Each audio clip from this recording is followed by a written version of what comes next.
Hey, this is Professor Game, where we interview successful practitioners of games, gamification, and game thinking who bring us the best of their experiences to get ideas, insights, and inspiration that help us in the process of getting our students to learn what we teach. And I am Rob Alvarez. I'm the founder of Professor Game and professor of gamification and games-based solutions at IE Business School, EFMD, EBS University, and many other places around the world. And if this content is for you, then please go ahead and subscribe to our email list for free at professorgame.com/subscribe. Hey Engagers, welcome back to another episode of the Professor Game podcast. And we have Brit with us today. But Brit, before we start, we would need to know, are you prepared to engage? Yes, always. Let's do this because Brit Morenus, it has a goal to make learning fun. And when she isn't supporting Microsoft Contact Centers with Gamified Learning, she can be found homeschooling her daughter and volunteering with local youth. And she truly feels gamification can be a successful approach for all ages, for everyday life tasks, work tasks, education tasks, or even your routine tasks. And she has served Microsoft for almost 10 years. She is currently the lead of a self-formed Gamification Advisory Board and running gamification efforts for Microsoft Store and Microsoft Advertising Contact Center employees. She has more than 5 years experience using gamification for the continuous on-the-job training. And during that time, she has produced award-winning game-based learning experiences and obtained several certifications, including, but not limited to, for sure, the Sententia Master Craftsman Certification title, as well as Microlearning and Gamification certifications from Centrical. And she is currently working on a book called An Organizational Guide for Gamified Learning with her partner in game, Karl Kapp, who is also a past guest of the podcast. So fantastic things going on. Britt, are we missing anything from your intro that you want to make sure we catch? No, but that explains why I am so exhausted. Thank you for reminding me of all of those. Well, I can tell you because now I can say it publicly because I already mentioned it in a past episode and I've sent it on my email list and I've said it on LinkedIn as well. I am actually taking a break, at least 1 year break from my day job and dedicating myself full-time to Professor Game and associated activities. So all the teaching that I do is going to take a lot more of my efforts. The workshops that I organize on gamification, when I travel around to conferences and all of that, when I do consulting with gamification, and everything else in between is going to be taking all of my time. Because of course, now that I have a little one, you need to make sure that there is time for her, because before my sleeping time was already limited. I couldn't limit it too much further with a little one. So I needed to make sure we had time for that and all of the fantastic things that have been building up. So I can feel you there. No, that's incredible. And it's good to actually take that time to focus on your passion projects as well. And of course, raising your little one, you're getting into my favorite time. You're close to 6 months now, right? You're about 4 months? Yep.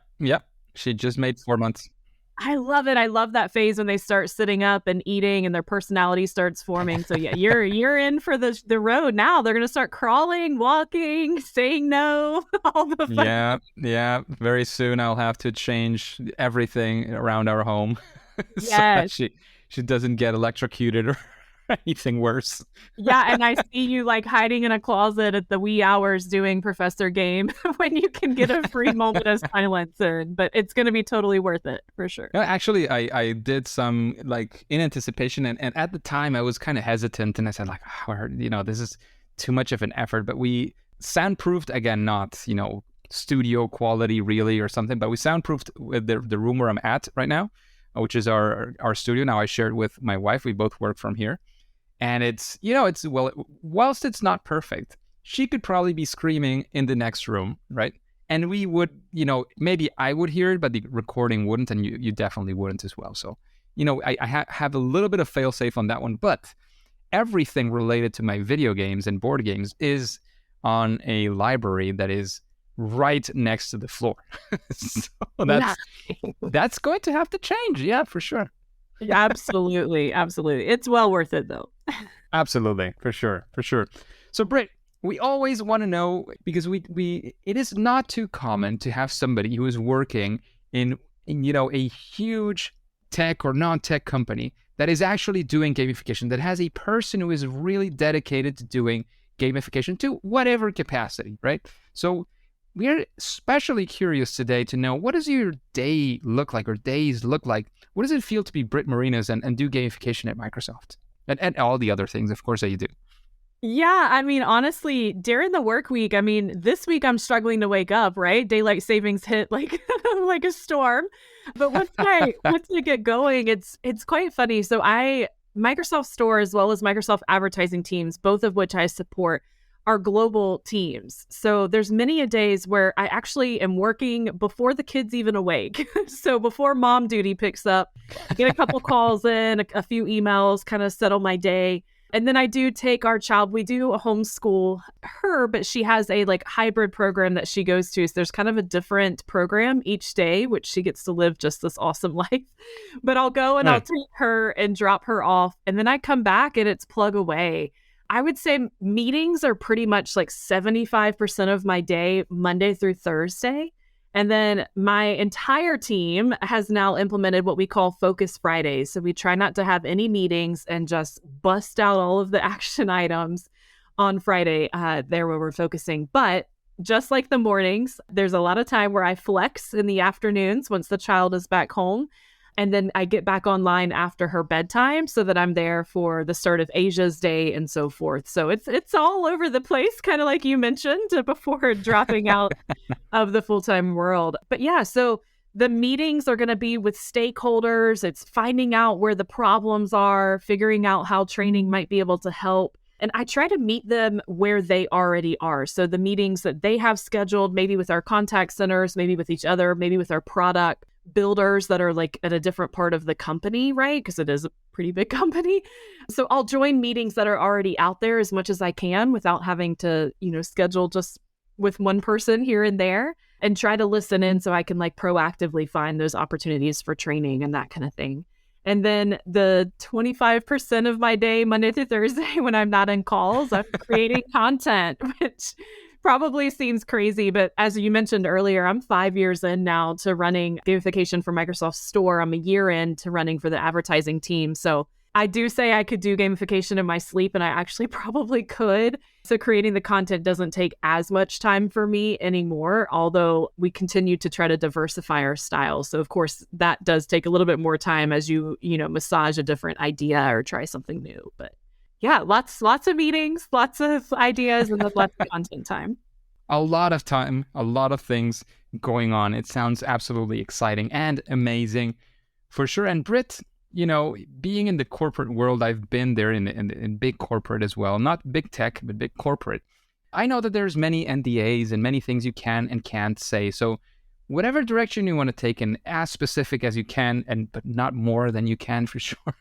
Can you let us know of a time where you were trying to use gamification and things actually did not go your way? So something that you might call your favorite fail or first attempt in learning. We want to be there with you. We want to listen to that story and take out some lessons for sure. Yeah. Okay. So I'll be honest, there can be a lot of failures when you're trying to go down the route of like incorporating game mechanics into your training. There's just a lot of components to it, right? But one thing that stands out for me is just, shaping your decision to create the training for the learner and instead of yourself. Actually, Rob, if you'll do something for me, this is something I do typically when I am in person showing my camera, but even though people can't see us, we'll be a little vulnerable here. If you take your pointer finger, draw a capital L on your forehead, and you have to do it because we're not watching. So don't cheat us. And then I'll ask you, did you draw the L so that you could read it, or did you draw it so that if I were sitting across from you, I would have been able to read it? To be completely transparent and honest, I am not entirely sure. Okay. If I told you I did this or that, I would not be completely honest. I'm not entirely sure.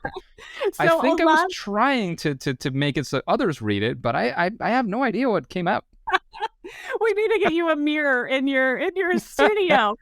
So the reason that I do this is because one of the first problems that I saw is that I was creating content that I wanted to take, that I wanted to complete. But the problem is I was not the intended audience. I already knew the material and I didn't need to learn it. I wasn't going to perform the job at the end of the training experience.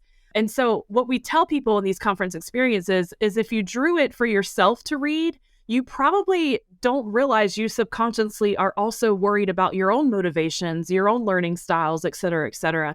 And to really step into the shoes of your learner and figure out what's going to motivate them. And so with that in mind, I kind of had to level set and fix my training. And one of the reasons was, for instance, I told you I'm a global team. So the Asia teams that I worked with, they were not motivated by competition. Matter of fact, giving them a leaderboard where they were competing with their colleagues was a demotivation for them. So we quickly turned it off and made it like a personal leaderboard. And then they were fine. They were absolutely fine seeing week over week how they had done for their operational metrics in their own scale, right? But not being compared to someone else. Whereas like a USA culture, even an EMEA culture, they were very much so like, yeah, let's go, competition, love it, love it. But the Asian culture was not. So it's one of those moments where you really have to step back and say, okay, what is actually going to motivate my learner and work for them, and realize that they are the ones that truly have to take that training at the end of the day and have impact from it. It is super, super important to keep that in mind, engagers. I can't say it enough. As you know, part of what we do when we're discussing in our workshops and the stuff, to make sure that other people as well are able to do gamification, at least according to what we do, to our experience, one of the steps, which is, at least for me, it is crucial, is understanding who you are designing it for. Yes. And definitely 99.9999999% of the times, it is not for you. You are not designing for your own self. You're designing for somebody else who is different from you. So keep it in mind. Yeah. And I will say, anyone listening that's like, well, how do I do it? For one, just kind of survey them and getting to know. But another really cool thing is letting them help you make the training. That's one way we overcame it, is by giving them a chance to be part of that training creation and picking which game elements we were going to use, and then getting that light bulb moment of like, oh, they don't even like the one that I thought was super cool, and going with an element that they actually did prefer. So definitely get them involved if you're listening and wondering. And that is co-creation. That is absolutely fantastic. And one thing that I do love, I had to be completely honest, I haven't used co-creation as much. I've found it a little bit hard to get, and again, it's usually not an internal audience that I'm working with, it's a client. I found it a little bit harder to get them to be willing to sort of put their own efforts into doing this. It's always, I kind of get it, but it's also like, yeah, but you'll get something better if you do that. I'm paying you to do this, right? So it's not like I'm trying to get away from being me, the one who does it. I just want to make it better and make sure that, you also get some skills out of it and so on. But, not everybody is open to that. But if you're managed, or if you have some good persuasion skills as well, especially if it's an internal audience that you're designing for, I definitely encourage at least giving it a shot, right? To get people to be involved, because the benefits are, uncountable, I would say. Yeah, I 100% agree with you. They really are. They're unmeasurable, honestly. It leads into just the things that we struggle with as well, but it's unmeasurable, the amount of benefits that you can have from gamification. And sometimes it even makes it a little hard to prove the gamification or even the training is working because of how many things it might impact and influence.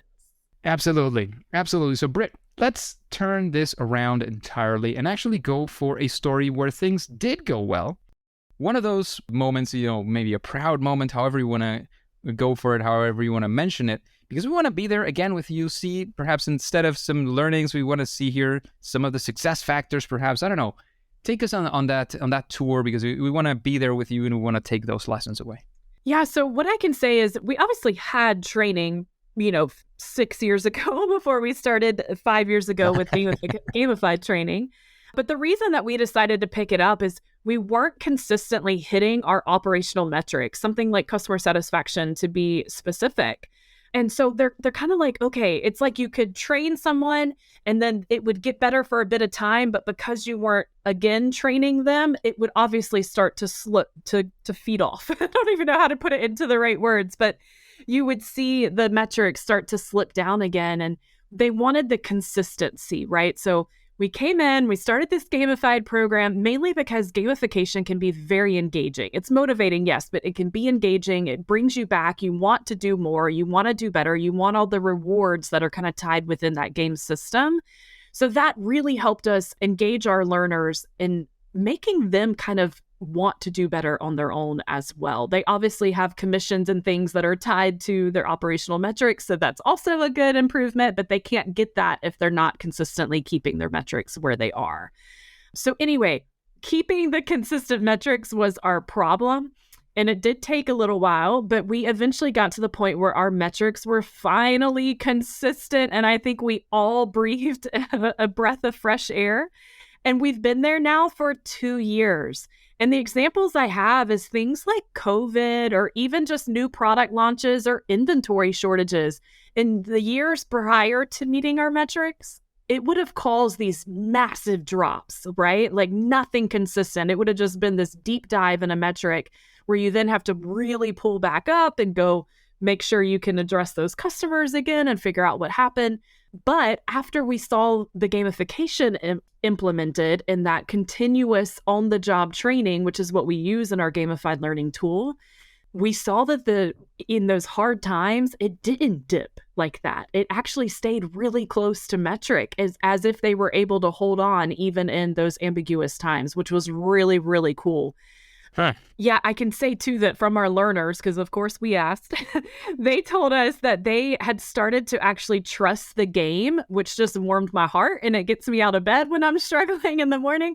But they knew that they could trust that the game was going to have the priority content, right? So like when you're overwhelmed, I think we've all been there at a job, you're overwhelmed with like what might actually be the important thing to do or to know. They said that they trusted the game would have content related to the priorities, and that helped them figure out what was most important. And then it also built their confidence because they're constantly practicing like customer conversations inside of our game tool, right? And so that was building their confidence up to then pick up the phone or answer the chat with a customer and feel like, okay, I've got this. So very, very cool to finally be at this stage. And I'm sure that got you as well a lot more. And that's a very neat thing of doing gamification and doing it, as I was saying, for a large company where you can do and do and do. And there's always going to be more to do for sure, because you can have that consistency. And once you start gaining the trust, it's not like the trust of a client in which, you kind of do it and maybe you can continue with that client, but that doesn't take up sort of all of your time usually. You don't want it to. This commercial strategy says you shouldn't have just one huge client and, the client falls through, you're out of business, right?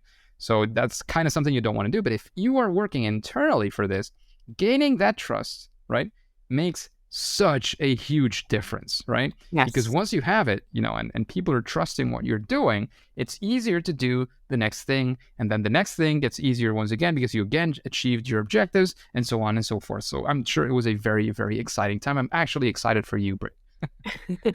I am as well, for sure, to be here now. Now, it came from a lot of different game-based solutions, though, I will tell you that.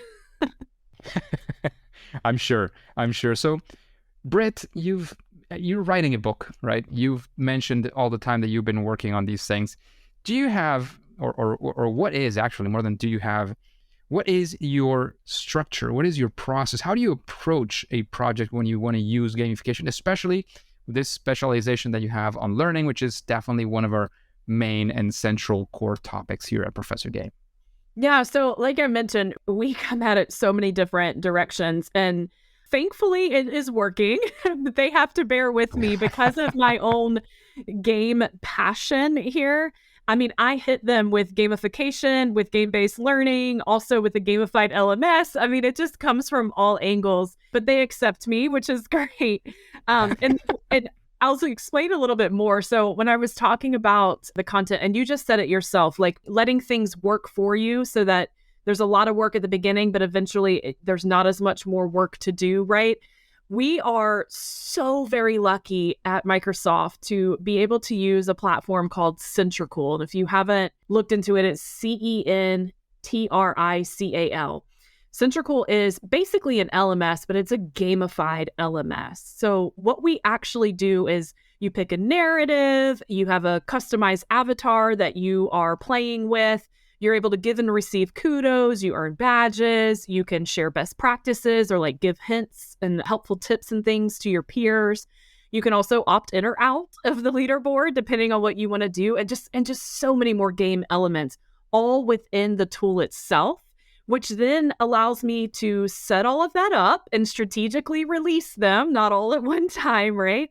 But then eventually I'm just focused on creating content. And within the tool, there's also like simulations, quizzes, puzzles, fun content, mini games. Like there's all different kinds of various content that you can create inside of that tool as well. And you can also add in like SCORM files and things like that. So again, because the game elements just kind of run on their own, I'm able to focus less on them. You still need to like monitor them, but you focus less on them and then be able to create content. So to your point, yeah, it takes a lot of that. I don't want to call it a burden, and I almost said that, but it takes a lot of that structure off of my plate. But that's just one part. So that is my continuous on the job, like, 70% of what I do. And then we also have an actual LMS for our new hires. So we use SuccessFactors, which a lot of you have probably heard of. And that would be creating those SCORM files and throwing it in. And again, that's new hire content. So like brand new to the job, you have 3 weeks, you're in that tool. We actually this past 2 years or so have gone through and recreated all of that content because I was the one that was like, it needs to be microlearning. Like these long modules have got to go. The thing of the past. So we went in and turned them all to microlearning in a high flex modality where we were able to have some that were in person, because some of our call centers have returned to in person, and then some that were online versions where it needs. There are some cultures that are still having to stay at home a little bit, depending on COVID numbers and things like that. So we have that high flex modality going. And then the best part, Rob, is I went behind every single one of them and I made a gamified assessment. So they see it when they are in new hire and they complete the gamified assessment, just that one, phase of new hire. But then inside of my gamified learning tool, my Centrical tool, they'll see it again when their learning product knowledge KPI drops below a certain point. It becomes their practice so that they are able to get back up to the product knowledge point where we think they're best able to serve our customers. So those are really cool game assessments. It's a card game and it reads you a customer scenario. So you go through basically all the answers a customer would tell one of our agents when they were on that customer service call.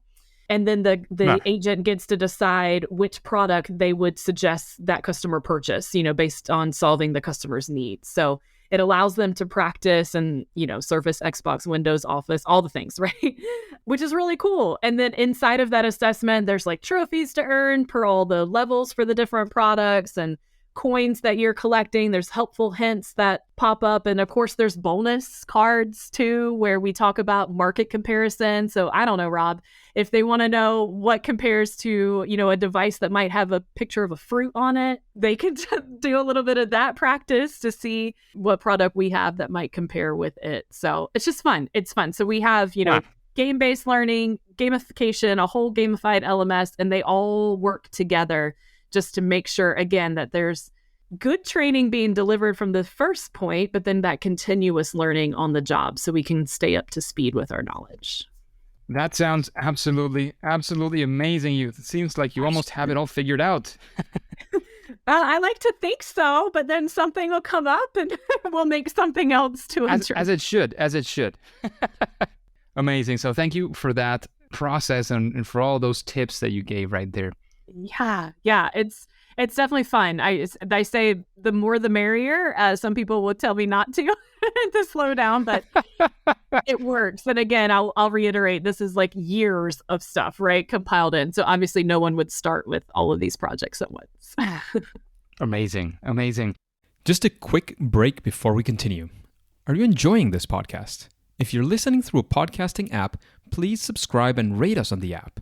This will be of great help to reach more engagers so we can change the world together through gamification. So Brit, what would you say with your experience and all the things that you've done? And again, I'm referencing the book many times because we are very keen and curious to see when it does come out. We want to have more of all that knowledge that you and Karl have been working on. But would you say that there is some form of, I don't know, I want to call it a best practice, one of those things that makes your projects at least a little bit better? Yeah, actually the entire point behind the book is the management of a game-based learning or gamified learning program.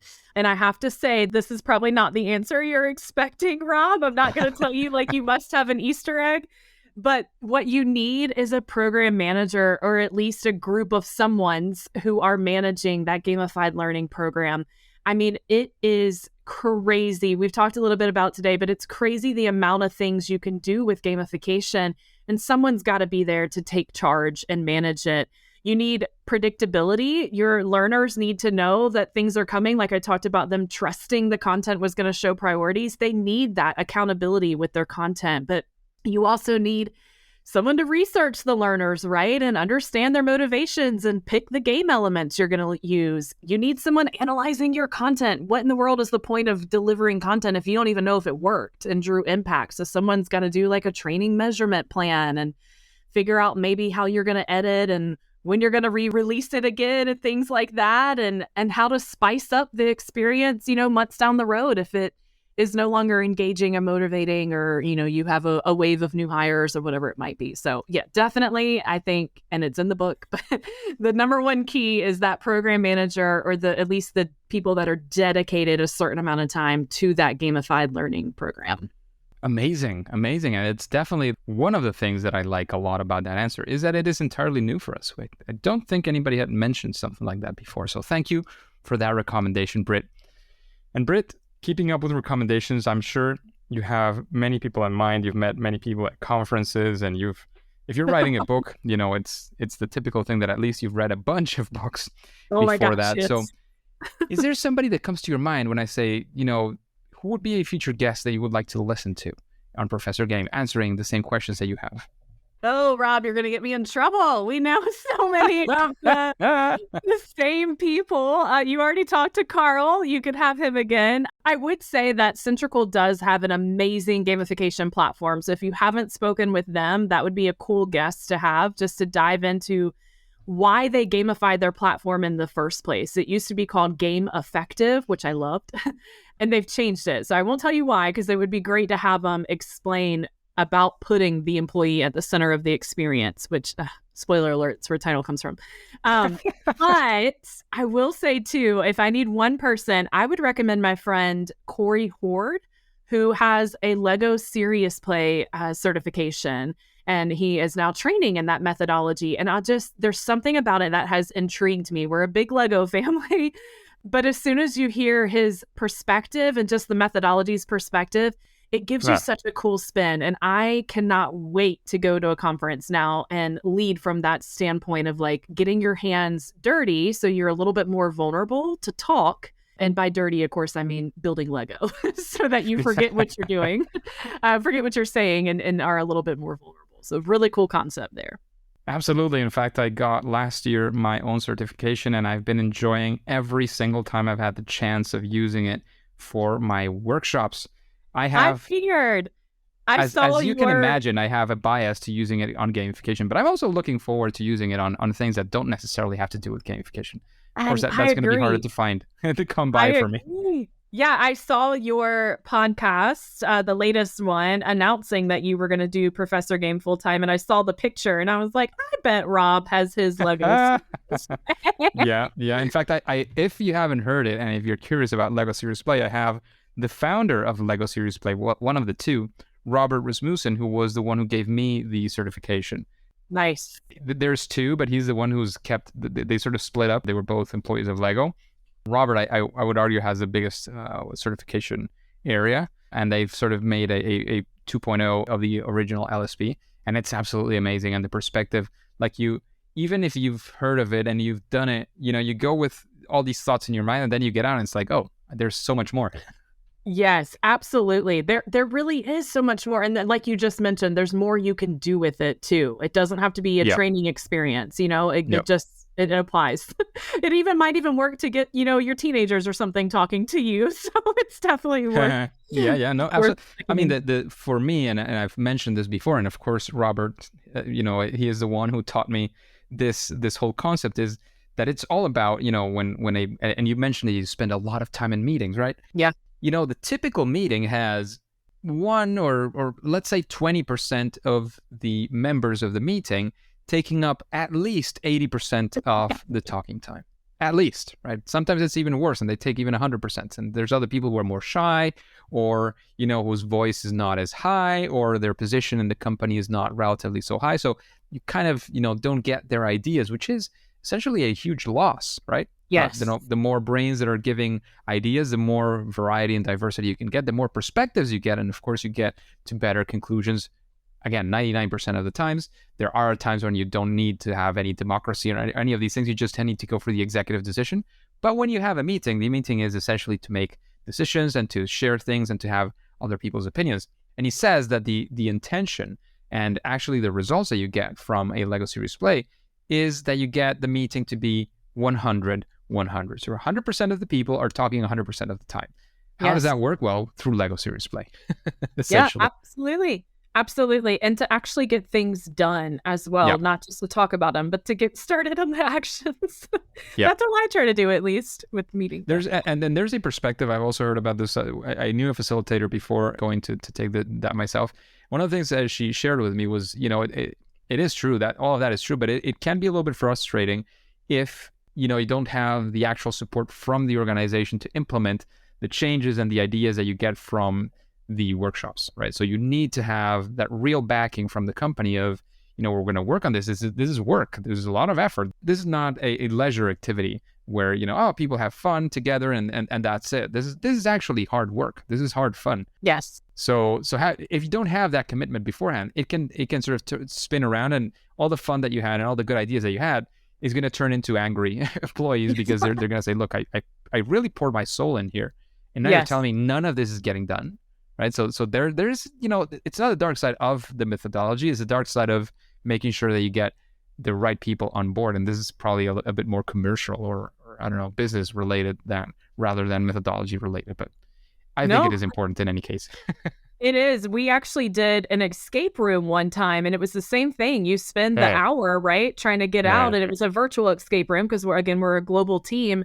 But the coolest part, Rob, was that at the end, they had one person come into each little group, and you were racing the other groups to see who got back to the main room first. But they had someone from their company in each of the groups. And that person actually took time to say, this person is a team leader. These people work good together for these reasons. I saw these skills come out of this group. So we actually had like a team exercise from this fun hour that we spent, trying to work together and get out of this virtual escape room. So to your point, yes, the actual reward of having done the hard work and then there being a benefit to having do it. It's really cool. Absolutely. And it is, I would say, absolutely crucial. So Brit, let's keep up with recommendations. We've talked about the book. Definitely once it's there, it's going to be that book that we have right next to yours. But what book would you recommend the engagers? And of course, let us know why. Oh, good question. Good question. So you know what? I could have recommended this person for your podcast as well. So maybe this is a double whammy, but a friend of mine, his name is Scott Provence. He was at Google for quite some time, and now he's running his own consultant business, but he has written a book called Fail to Learn. And it's actually like a manifesto for training gamification, but he really dives into how you're going to learn from your failures more than you will your successes and allow you to create just stronger and more impactful training because you make a few mistakes there along the way. So totally a good work. Again, Fail to Learn. Sounds like an amazing recommendation, and hopefully he can also be a potential guest in the future. We'll look into that. And now that you've mentioned, other people's work, sort of other people we want on the podcast, other people's books, your book, of course, once it does come live, what would you say is your superpower, that thing that you do at least better than most other people? Hopefully this has come over, but I'm extremely passionate. And I think the passion for games in general kind of leads my creativity. I always have humor incorporated in my training. And it's just not going to be a dull experience. It's always going to be a lot of fun. So I always say the fact that I want my own learning experiences to be fun means that I'm going to create fun learning. Well, I hope they're fun. Good feedback, but I'm going to strive to create fun learning experiences. So for me, it's that passion that's really driving it. And, I didn't create it, right? I was just born with it. I don't know why, but I love some game strategy. So it carries. There you go. Very important superpower to have, especially in this world, because, even though gamification is being more and more embraced by many people, companies, and leaders, there is definitely a lot of people who are not embracing it. So you need to, lead with that passion for sure to be able to convince those people to be convinced, let's call them. Yeah, I mean, honestly, at the end of the day, I always, for anyone listening that might have dealt with one of those said people Rob mentions, I always just lead with the fact that at the end of the day, you want a strategic thinker as an employee. And that's exactly what game strategy can bring to your employees. So it totally works. It totally works. Tell those, naysayers to sit down and be quiet because game strategy is the way to go for sure. Definitely. And we get to a difficult question finally, right? Because all the ones have been kind of a breeze, right? Because they're interesting and so on. But this one's going to be difficult for you, right? We want to know, what would you say, Brit, is your favorite game? You know what? This is hard because I feel like an obligation to say something like Minecraft. For anyone listening, I actually do have friends on that team. I will give them a quick shout out and say I do love, as a homeschool parent, I love that Minecraft does have educational experiences for the kiddos. And if you're listening and you have kids, it's free. So totally check out Minecraft Education. But I am actually a hands-on gamer. I like some board games. I like card games. So my daughter is 7, almost 8. We are big into like Candyland and Guess Who. And then because we are homeschoolers, you can only imagine, I'm like already laughing at myself, but we gamify everything in her curriculum. And you might think I'm crazy or that I'm lying, but I promise I'm not. She also has ADHD. So the focus of a worksheet is just overwhelming for her. And if you were to give her a worksheet of like 100 math problems, she will cry, potentially, just not want to do it. It looks so overwhelming for her brain. But yet, if I put the math problems on Post-it notes and hide them around the house and give her another deck of Post-it notes that have the answers, she will run around and in like less than 10 minutes be done with all the same problems. So we are constantly gaming things, but I do like to get my hands dirty. So I'm definitely the kind of board game, card game, in-person thing. So you've been dodging the question, Brit. I caught you on this one. What is that favorite game? Let's go for it. Give us one. I don't know if it's Minecraft, but you kind of said yes, but kind of other things as well. Right now I will say that it's Guess Who, and it might be a crazy one, but I love playing with her and hearing the creative ways that she's looking at everybody. And Guess Who has a pet version now, for the record. But you can like look at the cats and dogs and that kind of stuff. And then what we actually did is I went on Etsy and I bought a PDF where you could customize it. So we actually put like the grandparents and the aunts and uncles and her cousins and things like that as the little Guess Who people. And we now play our family. Call them out. So it's really cool. Sounds like a lot of fun for sure, Brit. And Brit, we're running out of time, but of course, before we go on to our next thing, we want to know if you have any final words, anything else you have left unsaid to this point. Now is the time to say it. Where can we find out more about you, about the work that you are doing, before we say it's game over? Yeah, I mean, I would say, honestly, LinkedIn is going to be your best connection. You can find me on there. It's always Brit with 1 T. And then my last name is Morenus, which is Morenus, Morenus. But my overall advice is just please don't give up. It takes so much more work to add in the game elements and assess the motivations and things like that. But you will have a better impact from your training if you do gamified learning. So please don't give up. Keep going. Sure. Create those strategic thinkers and impromptu decision makers and just have better employees from it. Don't give up. Make learning fun. Let's do this. Let's go. And Brit, thank you very much for participating on the podcast, for investing this time in the engagers. I know you did have, as in any corporate, when you're going to talk about the work that you do outside of the company, you had to go through several hoops to be able to be here. So I thank you for that as well. However, Brit, engagers, as you know, at least for now and for today, it is time to say that it's game over. Engagers, it is fantastic to have you around, and thank you for listening to this Professor Game podcast. And if you want more interviews with incredible guests like our very own Brit, please go to professorgame.com/subscribe and get started on our email list, which is, as I've always mentioned, absolutely for free. And that way we'll be in contact. You'll be the first to know of anything that we're doing that might be related to you. And before you go on to your next mission, before you click continue, Please remember to subscribe using your favorite podcast app, also for free subscriber follow depending on what the app says. And then, of course, listen to the next episode of the Professor Game Podcast. See you there!